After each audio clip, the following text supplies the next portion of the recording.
Okay, salam sejahtera kepada Dr. Ahmad Noor dan selamat pagi kepada rakan-rakan sekalian. Kami dari kumpulan 3 akan membincangkan tajuk kami yang impak COVID-19 terhadap peradaban dalam masyarakat berbilang kaum di Malaysia ini. Jadi ini ada ahli kumpulan kami. Yang pertama iaitu saya, Sri Bunyi, dan tiba sini dan Muhammad Sobri, Nur Ifa, Nur Hasliza, Wan Afifah dan Nur Nabila. Dan seterusnya, dipersilakan. Saya akan menerangkan tentang pengenalan kajian. Bermula tahun 2019, penyakit berjangkit yang dikenali sebagai novel coronavirus ataupun COVID-19. Kali pertama kes penyakit COVID-19 ini dikesan di Wuhan, China. Dia telah mengakibatkan semua negara lumpuh dari segi ekonomi, politik dan sosial. Pelbagai sekatan kerajaan yang telah kerajaan tetapkan. Contohnya macam sekatan jalan mengahadkan sekatan jalanan masyarakat untuk menjamin taraf kesihatan masyarakat dalam keadaan yang baik. Persoalannya sekarang adalah adakah kemunculan COVID-19 di Malaysia telah mengeratkan hubungan antara kaum? Seterusnya objektif kajian.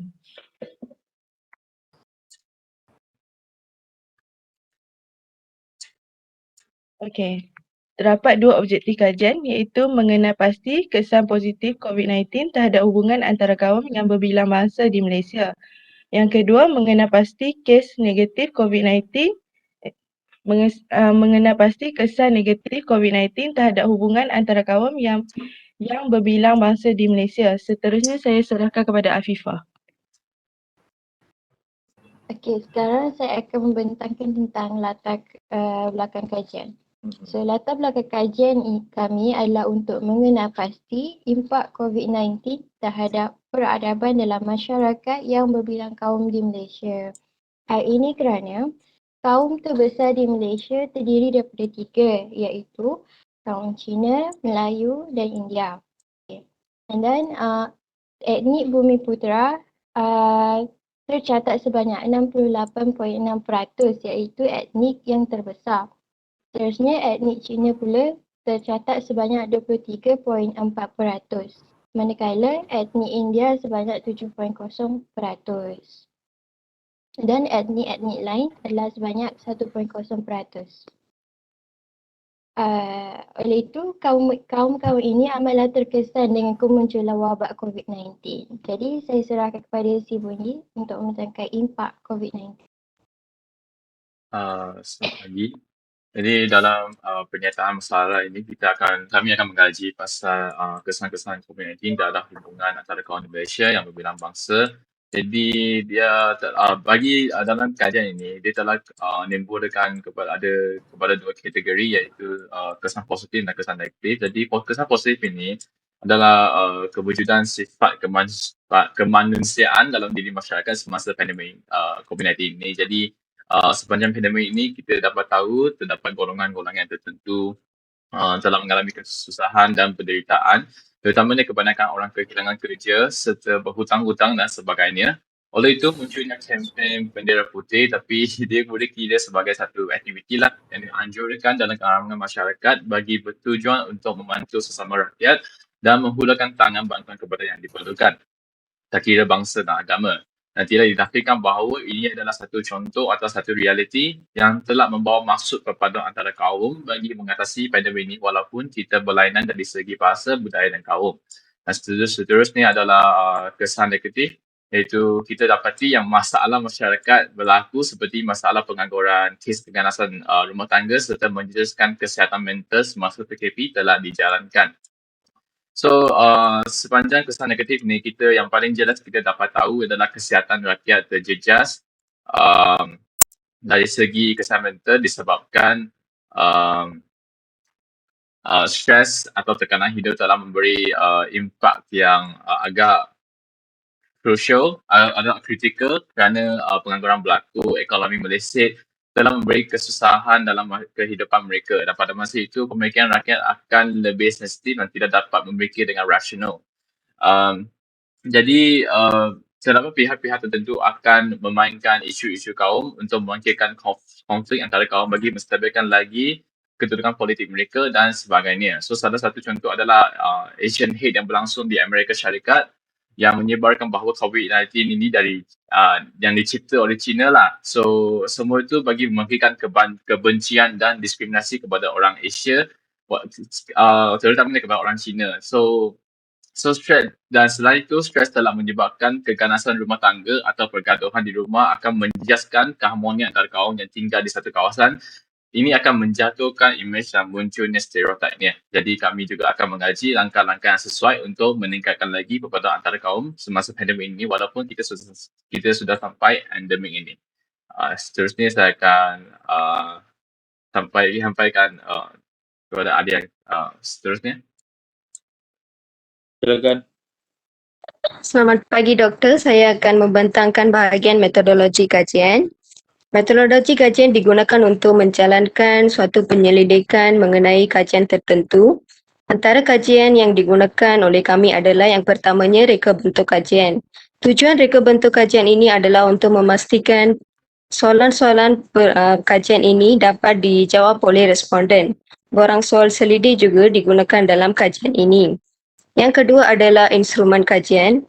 Instrumen kajian merupakan suatu alat pengumpulan data bagi menjawab persoalan yang ditetapkan.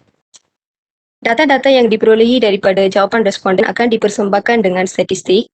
Dalam kajian ini juga kaedah kualitatif dan kuantitatif juga digunakan.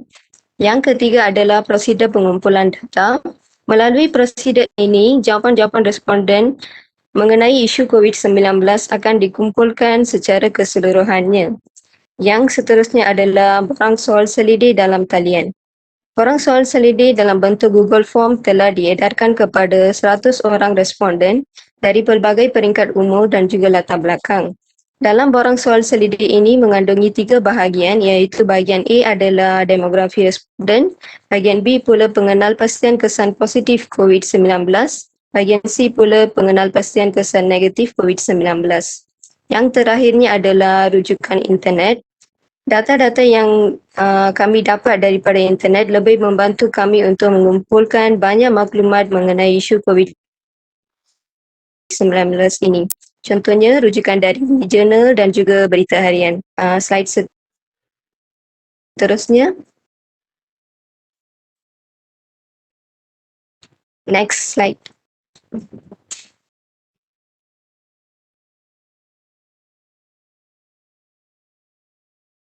Assalamualaikum, saya Nur Ifan Najiyah akan membentangkan tentang demografi responden. Responden dalam kajian ini terdiri daripada pelajar-pelajar dan orang awam. Berdasarkan kepada jadual, seramai 100 orang terpilih secara rawak sebagai responden dalam kajian ini. Dekat sikit dekat mic, dekat skrin, dekat video. Jauh sangat. Okey, boleh. Demografi responden terbahagi kepada 3 kumpulan iaitu jantina, bangsa dan peringkat umur. Jantina lelaki seramai 43 responden, wanita seramai 41 responden dan perempuan seramai 16 responden. Seterusnya bangsa Melayu seramai 68 orang, Cina seramai 17 orang dan bangsa India seramai 10 orang dan bangsa lain-lain seramai 5 orang yang berkemungkinan daripada negeri Sabah dan Sarawak. Akhir sekali, peringkat umur. Bagi peringkat umur 19 hingga 25 seramai 85 orang, peringkat umur 26 hingga 30 seramai 8 orang dan peringkat umur 31 dan ke atas seramai 7 orang. Kebanyakan responden adalah antara 19 hingga 25 sebab selain daripada objektif kajian kami juga ingin kaji pelajar universiti atau remaja dewasa muda dalam kesedaran mereka terhadap perpaduan kaum di Malaysia. Seterusnya.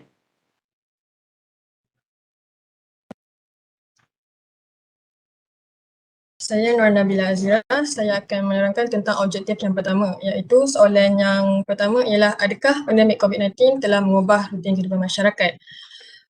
Sebanyak 88 responden telah memilih setuju, mungkin 9 responden dan tidak setuju adalah 3 responden. Soalan yang seterusnya, Soalan yang kedua ialah, adakah pandemik COVID-19 mendatangkan kesan positif terhadap peradaban masyarakat yang berbilang kaum? Kajian selidik menunjukkan setuju mempunyai 52 responden. Dekatkan sikit kamera Nabila. Macam nak lari daripada kamera. Tak boleh nak nilai kan saya ni. Setuju mempunyai 52 responden, pilihan untuk mungkin mempunyai 36 responden dan tidak setuju mempunyai 12 responden. Soalan yang ketiga, pada pendapat anda, adakah pandemik COVID-19 dapat menyatupadukan masyarakat melalui aktiviti seperti kempen Food Bank dan White Flag serta pergerakan Kita Jaga Kita? Kajian selidik menunjukkan seramai 78 responden telah memilih setuju, 20 responden telah memilih mungkin dan tidak setuju mempunyai seramai 2 responden. Soalan yang keempat ialah, adakah pandemik COVID-19 dapat mewujudkan sikap moral dalam masyarakat yang berbilang kaum di Malaysia seperti toleransi dan sikap saling bantu-membantu dan bekerjasama antara satu sama lain.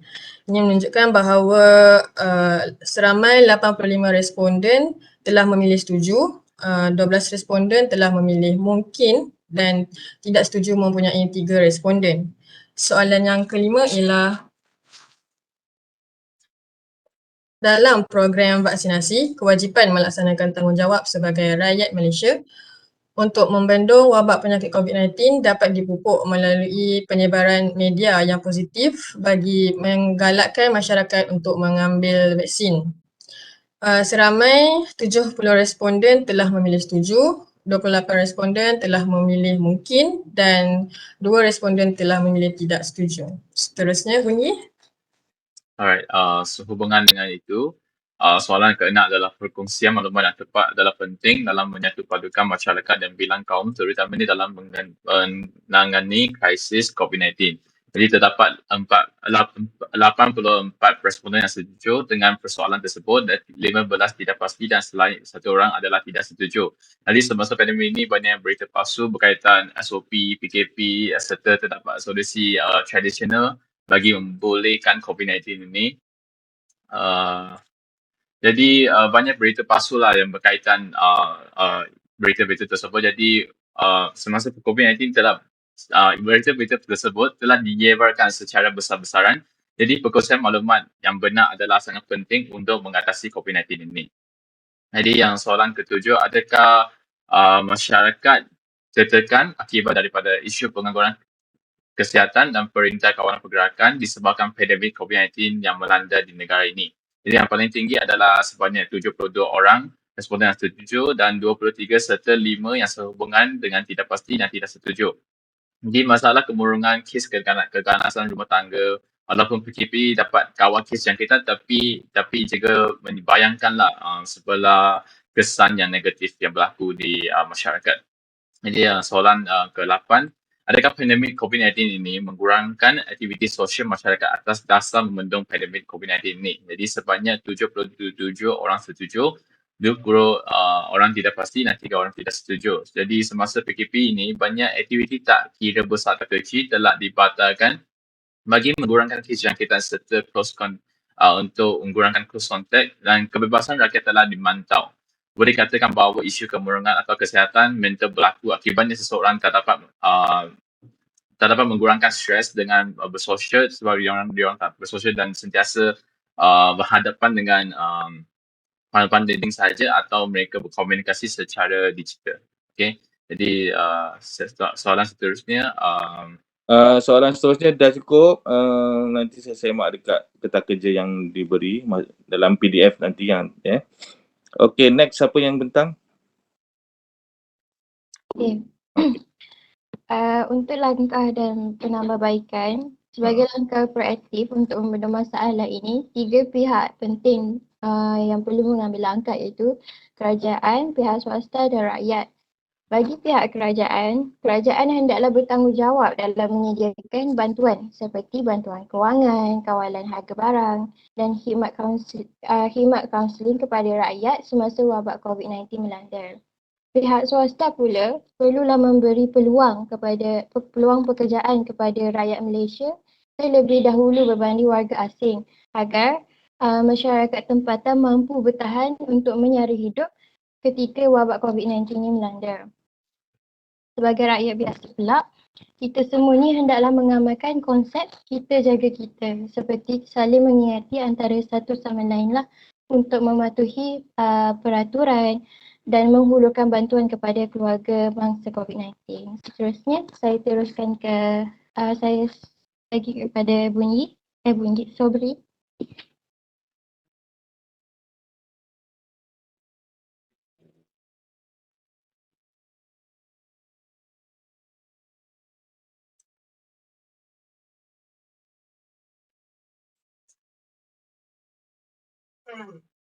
Silakan Sobri. Sobri. Kesimpulannya, penularan coronavirus di Malaysia amatlah memberi impak besar terhadap peradaban kaum di Malaysia. Setiap kaum di Malaysia memainkan peranan masing-masing dalam membenteras coronavirus. Menurut pemerhatian dan kajian sidik yang telah dijalankan, setiap kaum hendaklah saling membantu antara satu sama lain dalam mengulur bantuan tanpa berkira kaum.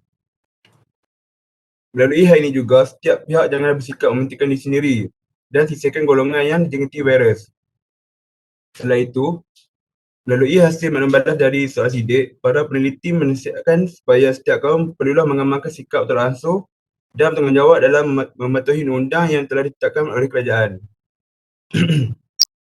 Masyarakat juga perlu bersikap rasional dan matang apabila tercetusnya terjadi atau mendapat tahu setengah kawasan telah dijangkiti wabak coronavirus.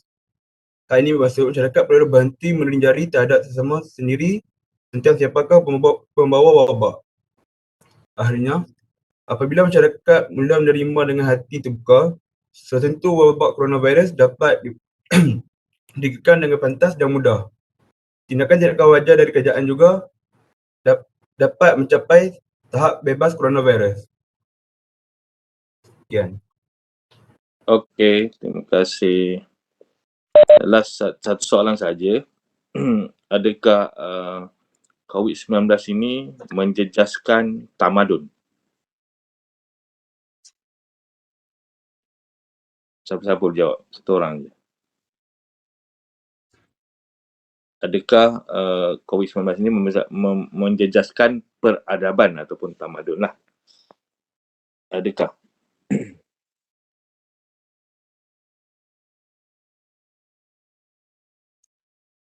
Okay, so saya akan jawabkanlah bagi soalan doktor. Jadi COVID-19 ini dia juga akan memanglah dia akan ada kesan yang tertentu kepada peradaban dan tamadun bagi masyarakat tempatan, tapi dia juga ada positif lah yang kita sentiasa kan kerana masyarakat sekarang kita memang macam berada di zaman yang kita saling belajar dan serta menggubah dan ini macam satu proses yang menambahbaikkan lah. Jadi walaupun ada kesan negatif tapi kesan positif juga akan membantu kita orang belajar cara untuk berhidup secara lebih berpaduan, terutamanya di COVID-19 ini dengan krisis yang sangat yang Okey, terima dangerous lah. kasih. Memang ada kesan lah ya. Kalau tak mana mesti setiap perkara mesti ada kesan. Terutama COVID ni memang 3 tahun melanda dunia. Ya. Okey, saya nak terus pergi ke grup berikutnya yang sedang menunggu itu. Okey, jumpa lagi. Terima kasih semua. Terima kasih doktor. Okey. Doktor. Terima kasih doktor.